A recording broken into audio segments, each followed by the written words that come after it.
आधी आबादी के हक पर सियासी ब्रेक लग गया है। महिलाओं को संसद और विधानसभाओं में 33% आरक्षण देने वाला महिला आरक्षण बिल अब सियासत के भंवर में फंस गया है। जिस बिल को लेकर देश भर में उम्मीदें थी, जो महिलाओं की भागीदारी को नई ऊंचाई देने वाला था, उसे अब गिरा दिया गया है या यूं कहें कि रोक दिया गया है। और सवाल बड़ा है कि क्या यह फैसला राजनीति से प्रेरित है या फिर इसके पीछे कोई ठोस वजह है। देश में महिलाओं की संख्या लगभग 50% है, लेकिन संसद में उनकी हिस्सेदारी आज भी बेहद कम है। ऐसे में सवाल उठता है, क्या महिलाओं को उनका हक देना इतना मुश्किल है? क्या ये सिर्फ चुनावी वादा बनकर रह जाएगा या फिर आने वाले समय में इस पर फिर से सहमति बनेगी? पहले जान लीजिए कि आज संसद में हुआ क्या।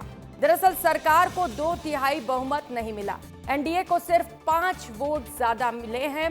लोकसभा में संविधान संशोधन बिल वोटिंग में गिर गया। महिला आरक्षण बिल पर संसद में मतदान हुआ और आखिरकार उम्मीदों का जो ये सपना था वो साबित नहीं हो सका। इससे उलट साबित हुआ। पहले राउंड में 528 सांसदों ने वोट डाले, जिनमें 298 ने बिल के पक्ष में और 230 ने इसके खिलाफ मतदान किया। आंकड़ों में समर्थन ज्यादा दिखा, लेकिन संवैधानिक नियमों के तहत बिल पास होने के लिए 2/3 बहुमत यानी कि 352 वोट जरूरी थे, जो पूरे नहीं हो सके।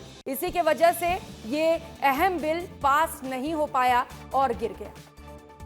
और चलिए अब आपको बताते हैं कि आज वोटिंग में क्या क्या हुआ। ग्राफिक्स के जरिए समझिए कि आज ये जो बिल था वो कैसे गिर गया। दरअसल कुल वोटिंग 528 वोट थे, समर्थन में 298 वोट पड़े, विरोध में 230 वोट पड़े, जो बहुमत के आंकड़े से कम था। बहुमत का आंकड़ा आपको बता दें, बहुमत का आंकड़ा था 352 का, और ये आंकड़ा नहीं छू पाने की वजह से आज ये बिल गिर गया।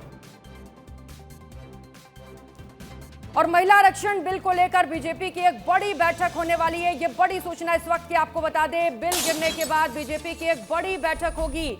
नितिन नवीन प्रदेश अध्यक्षों से चर्चा करेंगे, सलाह मशवरा करेंगे। सभी प्रदेश अध्यक्षों के साथ बैठक की जाएगी। बताया जा रहा है कि ये बैठक वर्चुअली होगी। वर्चुअली सभी राज्यों के प्रदेशाध्यक्ष से जुड़ेंगे, बातचीत करेंगे, आगे क्या करना है इस बिल को लेकर, इस पर रणनीति तैयार की जाएगी।